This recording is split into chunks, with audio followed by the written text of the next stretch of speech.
Hi everyone, thanks for coming. My name's Patrick Meenan. I'm part of the Make the Web Faster team here at Google, which is actually kind of an exciting position to be in because we get to focus on the rest of the web. We don't have to just focus on Google's properties. And one of the things I'm going to talk about today is sort of where we get an intersection of something that's really good for web performance, but it's also one of the things that you want to pay attention to, and there's a really good reason to pay attention to it. For your sites, which is the third-party scripts and what can happen to your sites as you integrate them, and good ways to protect your site when things happen to them. So I want to start off with, this is sort of an anonymized, it's a real live page from the internet, sort of cleaned it up so you can't recognize the owner to use for the examples here. And as we go through, I'm going to talk about a couple of different pages and sites and stuff. These are just examples. They happen everywhere, and in particular, I'm going to be picking on Google a little bit here as well because the issues even happen with our tags, for example. But this is what happens when the page is loading normally. This is kind of what it feels like.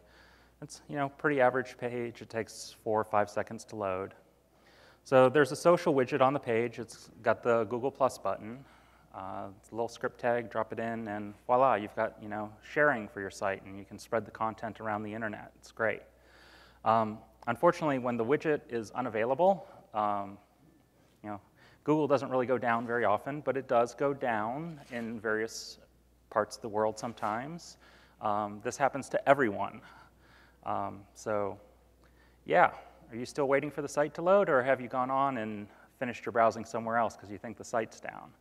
So this is actually a best case scenario. On Windows, it'll take 20 seconds to time out before the browser realizes that a site or a piece of content's not available. On Mac and Linux, you're talking 60 plus seconds. So that's like complete absurdity. The user would never wait that long for it unless they're on a mobile phone and they're expecting not to be able to access content. And all of that is because the one line of code where they injected the script. So the way browsers work, as a browser is evaluating the content in your HTML, it does it from top to bottom in your HTML. There's some preprocessors that'll look for anything that looks like an URL and it'll try and fetch it for you. But as soon as it hits a script tag, the browser needs to execute everything inside of the script tag before it can go on and do anything else with the DOM. And in this case, since the script tag is actually referring to an external piece of content, the browser needs to fetch that external piece of content, finish fetching it, and then execute it before it can do anything else in the page. So the more common way to do it, or the more performant way to do it and to avoid it, is to use a async script tag. It's somewhat uglier, which is why you especially product people and designers and that kind of don't like it when we try and put these up for our documentation in particular. It's like, but that's so much uglier than the other script tag. But it doesn't block the page. So, and the slides are going to be made available after the talk, so don't worry about trying to record any of the URLs or anything like that. We'll have them all available. And when we load so this is what it's going to look like. We've got the normal site on the left. We call it SPOF, front-end SPOF, single point of failure, and the async version of the page on the right. So in the right, the script, the Google Plus button is still failing, but it happened to fail fast, and actually the page even loaded faster. And that's because in the normal case, the browser still needed to fetch the +1 JavaScript and execute it before it could move beyond the script tag. With the async version, all it's executing is injecting a DOM node locally. It doesn't have to fetch anything. So even in a good mode, it can load faster by loading it asynchronously. So that's why it's been a common push from the web performance community to load your tags asynchronously for performance reasons, but there's really good reasons for your site availability as well. More importantly, your monitoring systems are going to tell you nothing's wrong. Your base page came back fine. Your HTML loaded. In this case, it loaded in under 200 milliseconds. So anything that you've got hitting your server says, hey, my site's doing fine, no problems. Your full browser monitoring, if you're using a product that loads your site with a real browser, your site took longer. It took 20 seconds to load, but it didn't fail. Most of those products usually have like a 60-second timeout.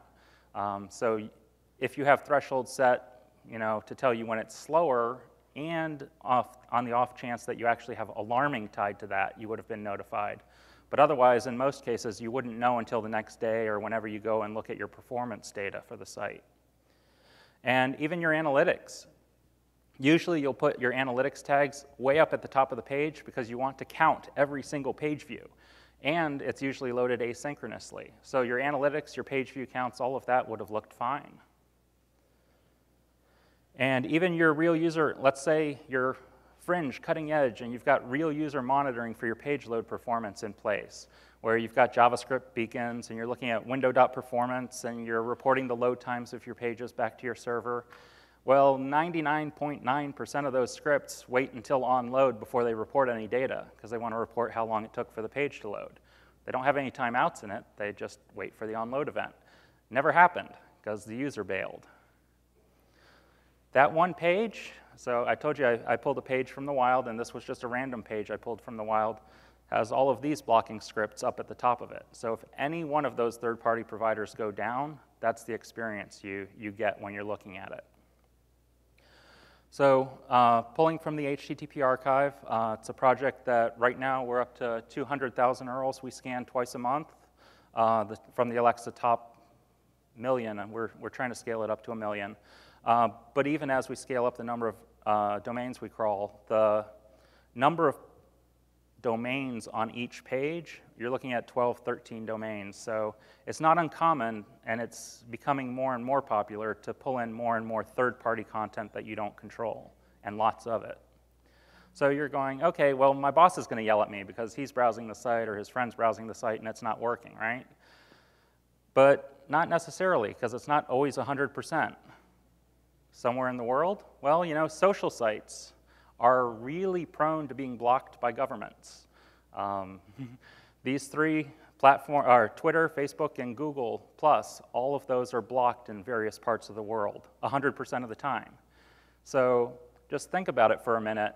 You may not be Facebook. You're just a site that happened to put a Facebook widget on your page or a Google+ button on your page. And you're actually trying to target a global audience. But because of that one little button, your page is not available in big parts of the world if you're not doing it asynchronously. HTTPS as well, in certain parts of the world, depending on the day of the week, may be blocked. So even locally in the US, enterprises have all sorts of weird policies in place. I bumped into a guy at one point. I was loading jQuery. So I run a public site called WebpageTest.org. And we were using jQuery from Google's AJAX API's CDN. And one of the corporate policies that one of the users had in place, they decided they didn't want any of their users using Google search because they wanted their users focused on work all the time. So they blocked everything Google, which include the jQuery from Google's AJAX CDN. It's like, well, good Lord, you're blocking half of the internet at that point. So I wanted to briefly give you a quick introduction into what we call a waterfall chart. If you haven't seen these before, who here has seen a waterfall chart before? Excellent. I like this audience. Okay, so really quickly, each line in the waterfall is a single request that the browser is making out. This one in particular came from WebpageTest, but the main thing to pay attention to is the first line in the waterfall we usually refer to as the back end. That's the server call that generated the HTML. The rest of it we refer to as the front end, which is everything that the browser decides to pull in based on the HTML that you served it. And we have a couple of vertical lines. One of the interesting ones is the green one, which is the first paint that the browser makes. But as you can tell, most of the content and most of the requests that go out are for the front end, which is why we call the script a front end single point of failure. So, happy user. We go through all sorts of insane gyrations to make servers highly available, right? Especially for the back end. We have redundant DNS servers globally distributed, and by we, I mean everybody, not Google. This is pretty much every company I've ever worked with that works at any scale. And even with the cloud these days, anyone does this. Is you've got redundant DNS servers to make sure that the user can always resolve your host name. You've got load balancers in front of your servers to make sure that it's always available. You've got multiple app servers that the load balancers can talk to so that if any of those go down, you can still serve the content to the users, and there's no user-perceived failures. You've got redundant databases, shards, replicates, all of that, just to make sure that the user always gets their HTML. That's great, but that's all for that first line in the waterfall, right? You're hoping that everyone does all of that for every other request. But what we really want to do is take that same redundancy that you do for the back end to make sure that it always gets delivered and put the same protections in your front end code. So that's pretty much where we're talking about async. So the async snippet, we got a little peek at it earlier. Google Analytics was sort of one of the big ones that worked out the different browsers and the different browser behaviors and what works well across all of the browsers. And this one pretty much ends up working well.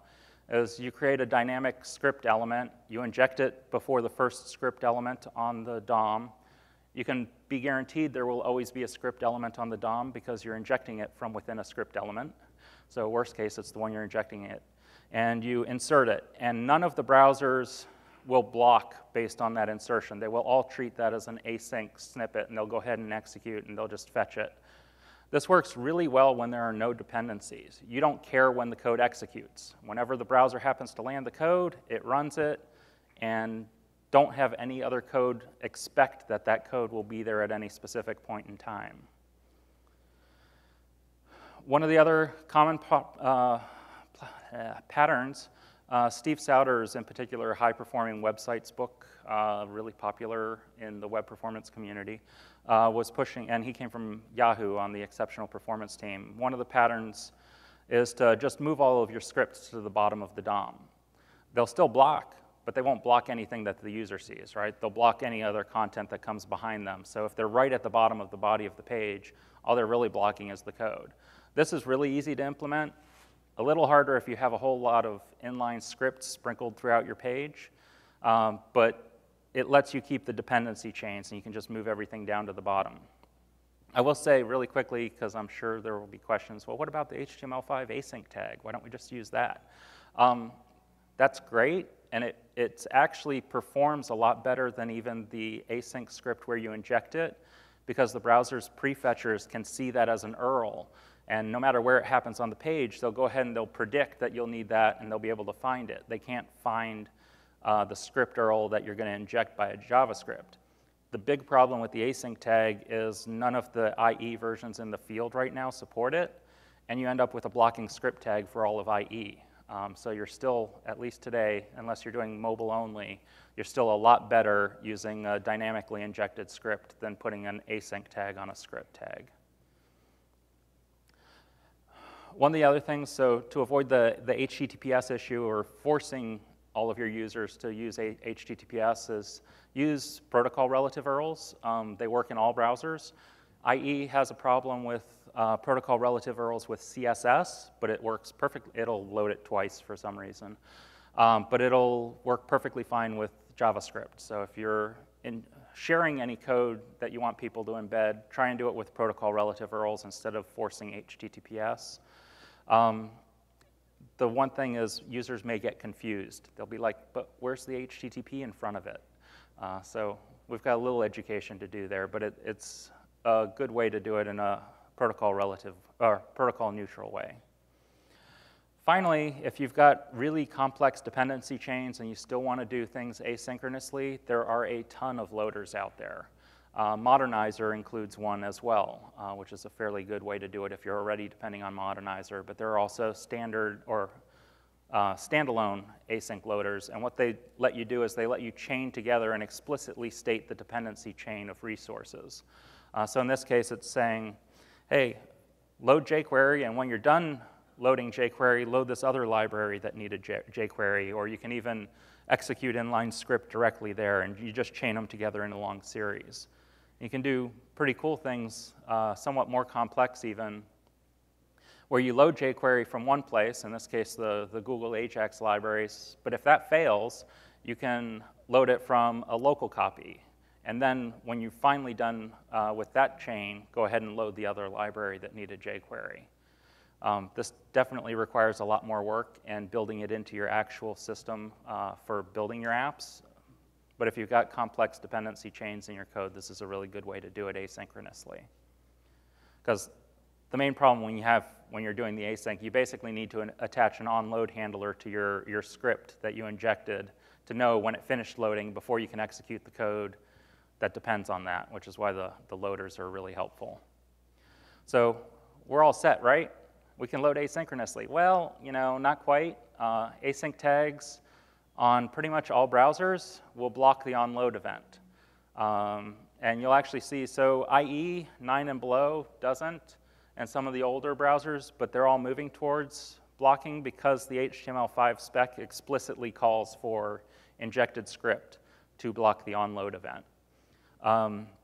If you follow Stoyan Stefanov et al., phpied.com, he blogged today about a technique where you can avoid onload blocking if you put the script into an iframe and you inject the URL for the iframe after you've injected the iframe into the DOM. It gets like orders of magnitude more complicated. So just be aware that even if you're loading the scripts asynchronously, one of these things being down can still block your onload.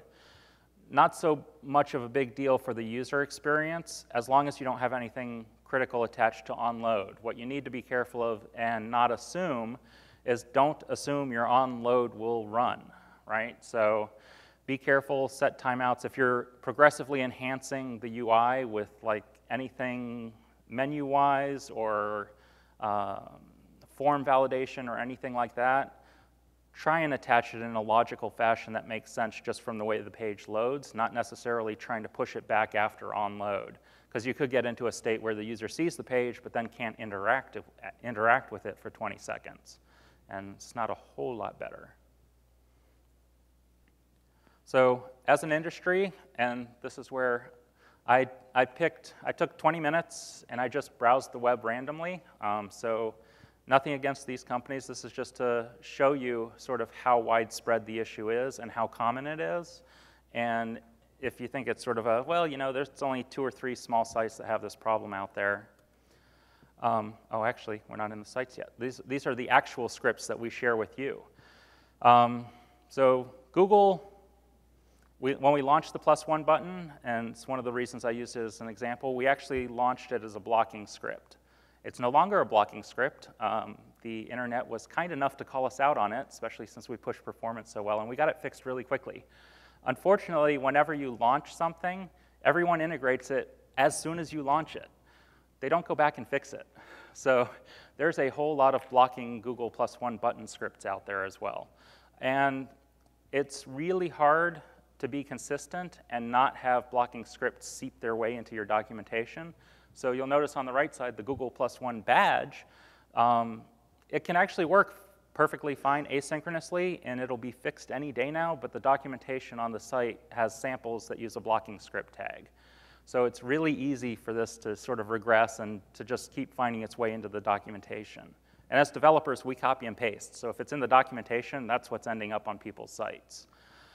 But every one of these buttons, even if they're in the async column, when they launched, they were blocking. So you can expect that out in the field, the vast majority of the implementations are actually blocking tags. Pinterest is an interesting one. Their example is blocking, but they're blocking, their documentation says to insert it right at the end of the body. The problem with that is there's a lot of CMS systems out there, and sometimes it's easier to just attach code, say, to a post, for example, rather than trying to figure out a way to just inject it once at the end, and you end up getting it right in the middle anyway. So just be aware of that if you're pushing any scripts. Code libraries. This is a lot harder, right? So the widgets, the social buttons and stuff, have no dependencies whatsoever. They're perfect candidates for async. You drop a piece of code on your page, and voila, a button shows up. Code libraries, on the other hand, by definition, pretty much have dependency chains. And getting them to load, that's where you've got to use the loaders and everything else, and it's a lot more complex. The samples for every code library I have ever seen have you loading the code library blocking in the head. Wouldn't be so bad if they said, a bunch of HTML here and then closing tag body down at the bottom. But it's cleaner, it's easier for the developer to read if you see load code library UI, load plugin, whatever, and then run code. Problem is, once again, we're creatures of copy and paste, and that's what you end up seeing on all the websites. So definitely watch out for these. If you don't want to go the loader route, move them to the bottom of the page at least. Get them out of the way of the content. There may be a couple of cases where your UI depends on the JavaScript. Best if you don't, progressive enhancement and all that. But if you do, try and move it out of the way as much as possible. Ad providers. So ads, I don't know how many of you remember way back in the day, all of, about a year ago, where you'd load a website and all you would see is a header at the top, and finally an ad would populate, and then the rest of the content would go, and you'd go, oh man, those ads are slowing down everything. Things are actually a lot better now.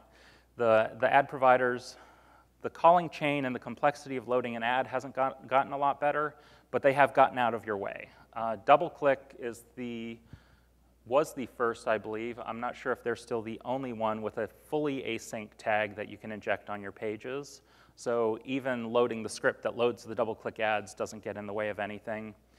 AdSense, maybe a year ago, the script itself is still blocking, but everything after the script that loads is done in an iframe and is completely asynchronous.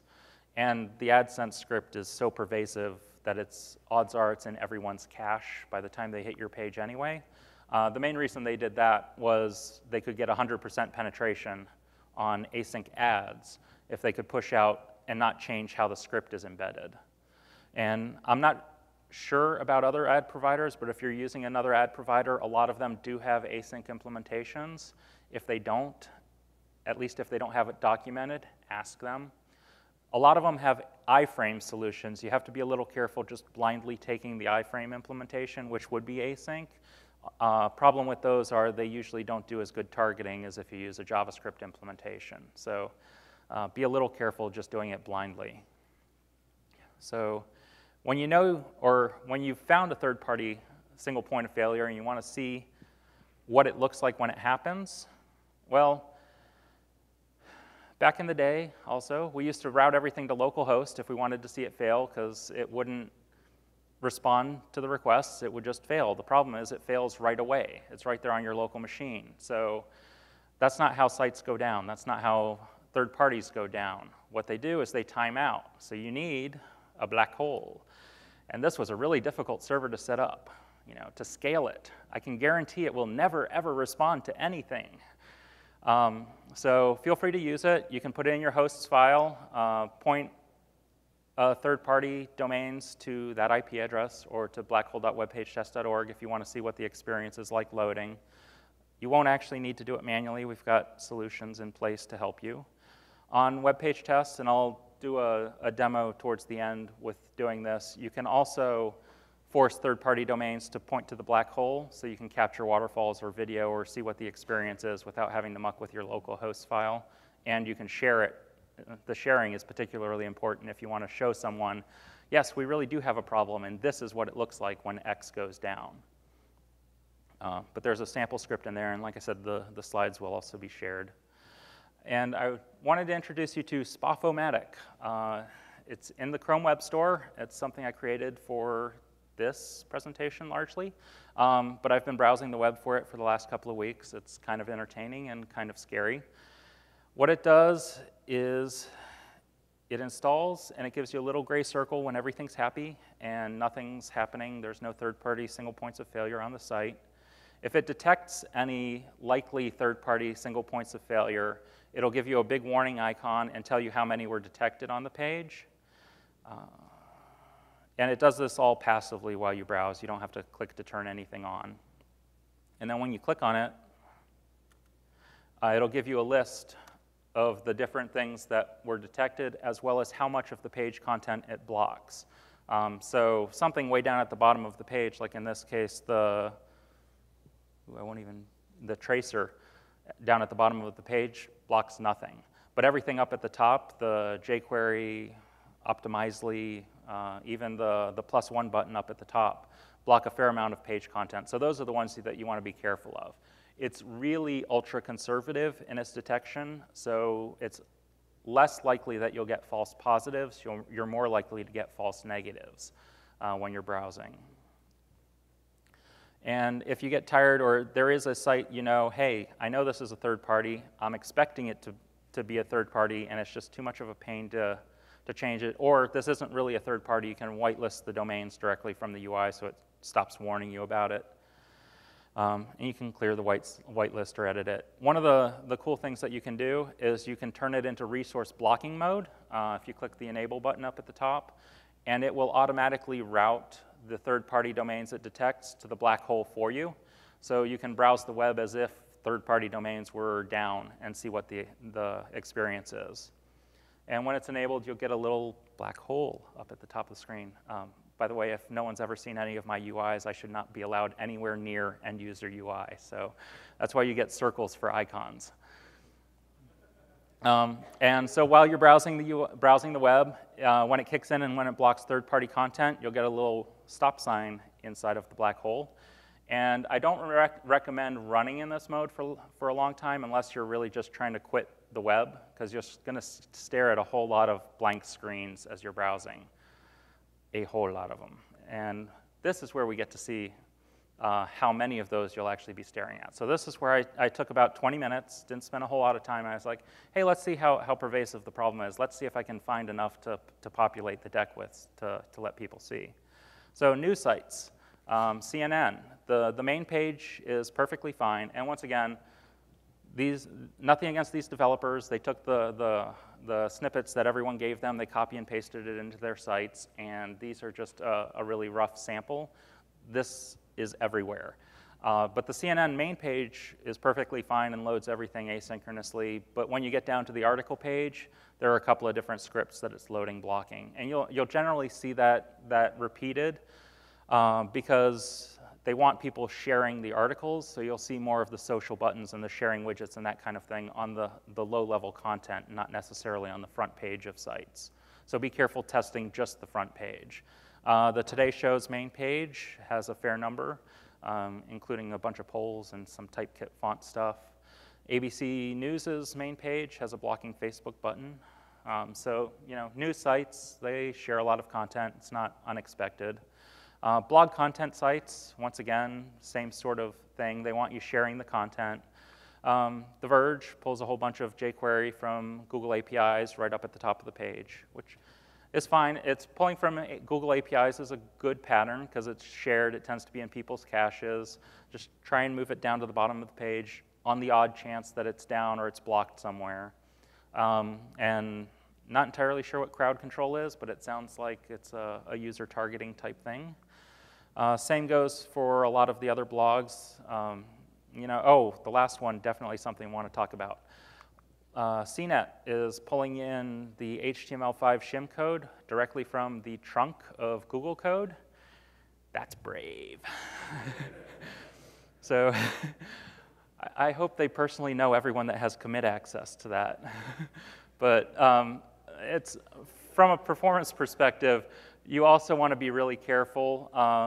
Both GitHub and Google Code are not designed to serve static content to end users. They're not a CDN. They don't have caching headers on the resources. They're not designed to be performant for serving static content. So don't encourage users to pull your code directly from, even if it's from a stable branch. Don't recommend pulling code directly from the code repositories. Definitely don't recommend people to pull it from the trunk on production pages. Politicians, yay, I'm from DC, so you know can't help but look and see, hey, is it more of a Democrat or a Republican problem? It's equal opportunity, and the White House as well. So all of these are blocking scripts up at the top of their respective pages. E-commerce I was a little more surprised about because it's not really content, but then when I thought about it a little more, it's like, okay, well, maybe they want people sharing the product pages, or I guess in the case of Bazaar Voice, the reviews, they're pulling reviews in from a third party. But all of these are blocking up at the top of the pages. So even the Pinterest button, for example, on Newegg's product page isn't following the pattern of being down at the bottom of the body. So people don't do what you ask them to do, in case you were wondering. So in these cases, the product pages in particular, you'll go ahead, like Best Buy, you'll be browsing around, you'll find the category of things you'll want to look at, and then you'll go to click onto a product and try and buy it, and at that point, you get a completely blank page. So it's good that you can see what they offer. It kind of sucks that you can't buy. So coming out of here, and we're not done yet, but I definitely want what you guys to take away is if you're creating the next big social media company and you create a widget that you want everyone to use, please don't ever, ever provide a blocking snippet. Don't let it seep into your documentation, even for a couple of minutes, because that's what people will implement. All of your examples, no matter where it is in your documentation, make them asynchronous. We actually have the documentation for Google's JS API is a really good example of that. Most of our documentation has a blocking script example because it's the cleanest and it's sort of the easiest to understand. But if you dig really deep into the documentation, you can actually find that it supports callbacks and a completely async method of loading even the JS API code.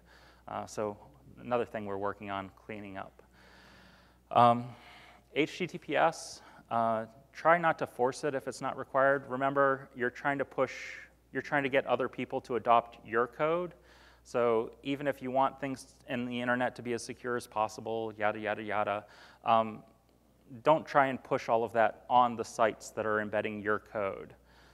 It'd be really great if you allowed sites to self-host anything that was absolutely critical to them being able to load. If you're a site owner building a site, don't ever, ever load anything that's provided by a third party asynchronously or synchronously, unless you absolutely trust and depend and are willing to bet your site availability on their availability and all of their availability. No one is ever up 100%. I'll tell you that now. Even Google is never up 100%. You see every now and then Gmail outages, very, very rarely, but nobody is up 100%. And once you start stacking those, if you have 3 or 4 external dependencies, your availability starts going down. Be careful relying on onload. We talked about this a little bit. Don't expect it to happen. Have timeouts, especially your performance timing scripts, for example. Have a timeout, something less aggressive than 20 seconds, that you can fire and say, hey, you know, it didn't happen. You're monitoring. Make sure you have really aggressive timeouts there as well. It kind of sucks to get false alarms. You know, I've been in this world. We get production pages, we're monitoring, they have ads on them. They vary all over the place. The ops teams don't like getting woken up in the middle of the night because an ad pushed out the load time. Unfortunately, if you keep the timeouts really conservative, you may never know when you have a script blocking your page from loading.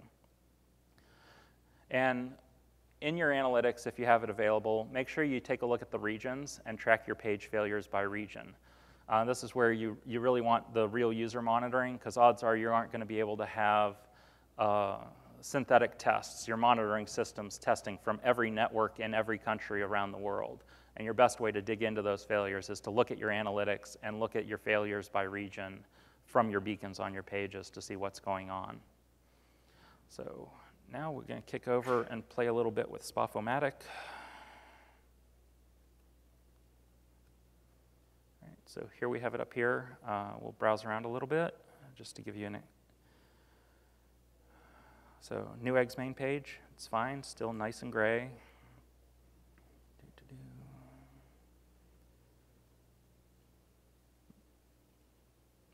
Let's see, I need a new plasma TV. All right, and here we get the warning icon.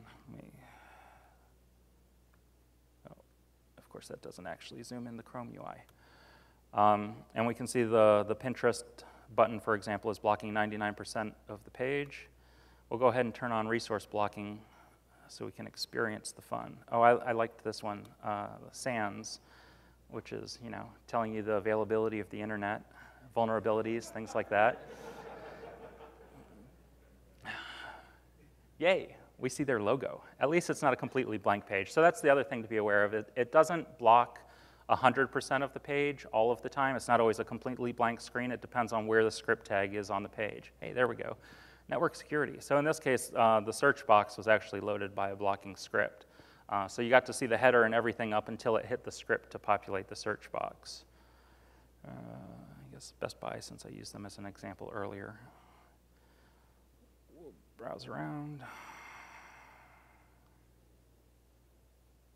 Oh, well, that didn't take too long. Okay, so you'll stare at a blank screen there for a while. Like I said, you probably don't want to browse around for too long with it in blocking mode because you're going to get a lot of this, and it gets really tiring to browse the internet like this. But I at least enjoy leaving it enabled in detection mode as I browse around and just look up every now and then up at the top corner and see how often the warning icon comes up. And it's a pretty safe bet. 80+% of the sites that I browse on any given day all have some form of blocking scripts on their page that they don't control.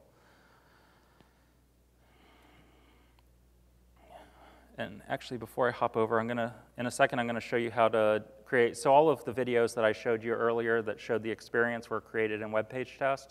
I'm going to show you how to create one of those. So if you're going to be sharing with someone, you can give them a video. Executives seem to respond really well to seeing the videos. So if you need to sell someone on it, that's a really good way to do it. They don't tend to understand waterfalls or understand SPOFs. But before that, did anyone have a site that they wanted to try? Please, safe for work. Yep. blazingcloud.net.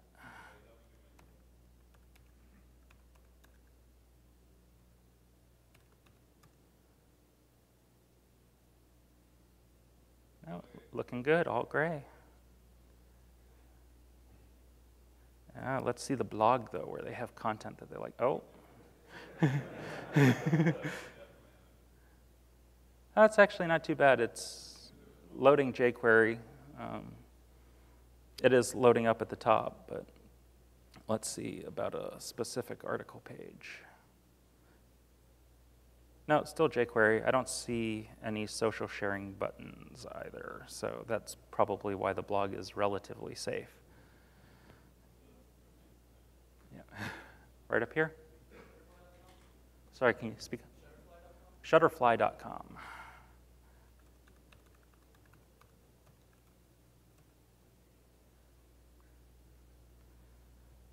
Also looks good, although, I'll say I don't think I even remember. I used to have a Shutterfly account, but it's been a little while.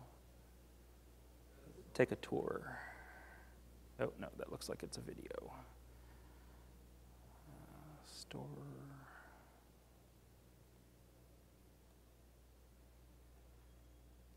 Oh, here we go. Yeah, so once again, it's not too bad. So they turn yellow when they're down below 50% of the page or so that's blocked. In this case, so one of them's the ad. QuantServe is a tracking pixel, I believe. Having anything that's not user-facing as a blocking script is also probably something you want to completely avoid, especially anything that's like user behavioral tracking and stuff that the users don't see. It's not for the users. You're doing it for you. Try and get it out of the way as much as possible. You can still have it up at the top of the page, just do it asynchronously so it doesn't block anything. And then we'll hop back here and browse a little more towards the end if we've got time. But I wanted to show really quickly, so this is a WebpageTest load of, oh, okay. So this is why sort of the cross between the performance world and the availability and why it's important. We tend to like waterfalls that do a lot of this and are more vertical and a lot less of this, where they start to get horizontal. And when they start to get horizontal, that's where you have a series of things that are blocking. And this is, in this case, it's actually the Google APIs, not that one, here, the JS API. That then creates a dependency chain and loads things serially. That's a blocking tag. It document writes, all sorts of patterns you want to try and avoid.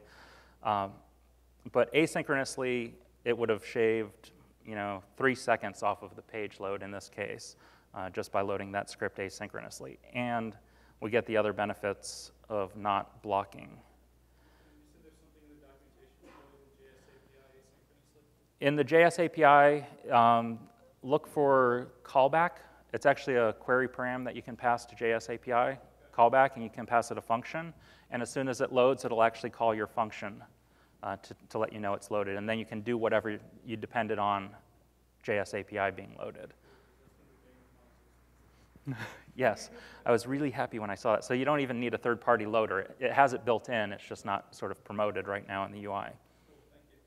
So this is WebpageTest. If you haven't tried it, I highly recommend it, not just because I created it, but we use it a lot when we're doing performance analysis. You drop in an URL, you get a waterfall back, you can record video. But what you do is in here, you'll do set DNS. So there's a whole bunch of options you have in the UI. You can capture TCP dumps and DevTools timelines and things like that. The script tab is where we put the really crazy advanced features that we couldn't figure out how to create UI buttons for. And I did mention how I suck at UIs, so that's why everything's a tab and a radio button. But you can, so if you want to block Facebook, for example, you do set DNS name, connect facebook.net, and point that to black hole.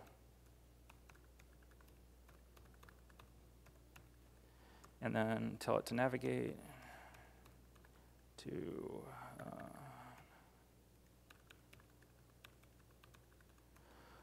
the page you want to test. You probably want to record video because we're going to want to create a video to show people what it looks like. And say, this is what it looks like when Facebook is down. And once again, not picking on Facebook here. It just happens to be an easy one. We all have this problem. All right, just get rid of the ads for a second. Yes. By the way, you now know my super secret query param, bear equals 1, to get rid of the ads when you're taking screenshots and things like that. So we'll go ahead and let that finish running. I did run some examples before. So what you want to do when you want to create a side-by-side video, for example, so recording video for any one page is great, but what you really want to do is be able to do the side-by-side and show this is what it's like normally, this is what it's like super fast, and this is what it's like when X is down, or some of the other reasons we do it. This is what it's like when we block ads, so you can see the impact of the performance, impact that ads have on the performance.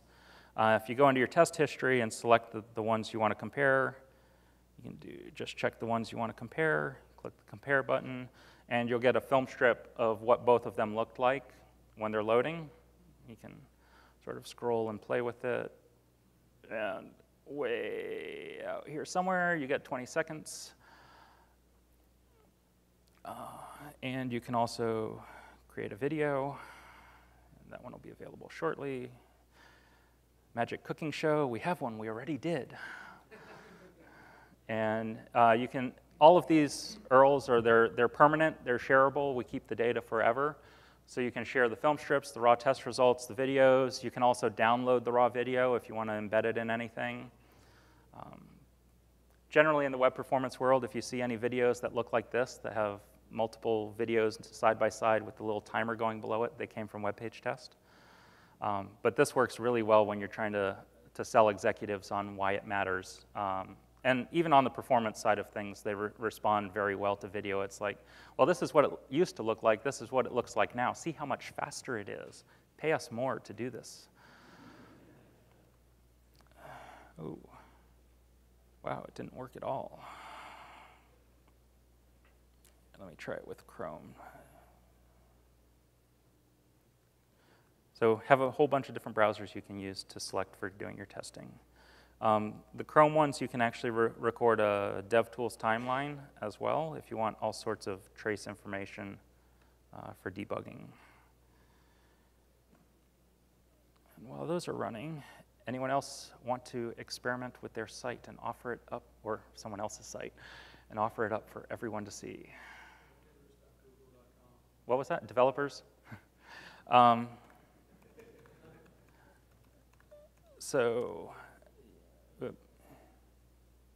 Yes, my keyboard has a problem with repeating O's for some reason, which is really difficult when you work at Google. So nothing loaded from third parties. However, the waterfall that I used earlier, you'll notice up here, is for developers.google.com. So the JS API is something we're working on even on the developers page to get it out of the way and make it significantly faster. And it's also got a little problem with the first byte time. 3 seconds is kind of obscene, so we're also looking at that. We tend to prefer first byte times in the 100 millisecond range or so.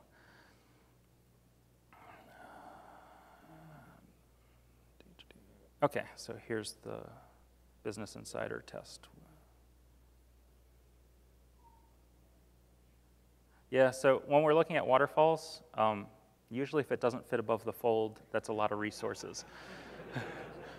So yeah, whenever I'm working on web performance stuff, get a lot of stuff just looking from the thumbnail of the waterfall. How big is it? What does it look like as far as the shape of the waterfall goes? The yellow lines are either redirects or, in the case of a repeat view, 304s, not modified. If you see any, there, it just finished. If you see any red lines, those are worse. Those are 404s, that kind of thing. It looks like they did pretty well. Maybe this gap way down here at the bottom of the waterfall.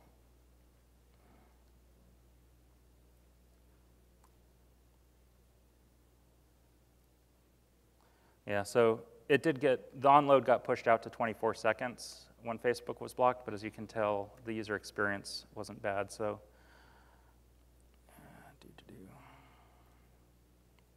Yeah, so the UI showed up really quickly, well, relatively quickly, and it didn't block the user experience. So, one other thing I can show you guys while I'm here.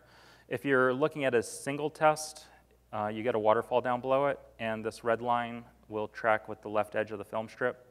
So if you want to see at what point in time, because we've got the start render and we've always had the green start render line, but if you want to see what caused the actual content, it looks like this case, most of the content populated anyway.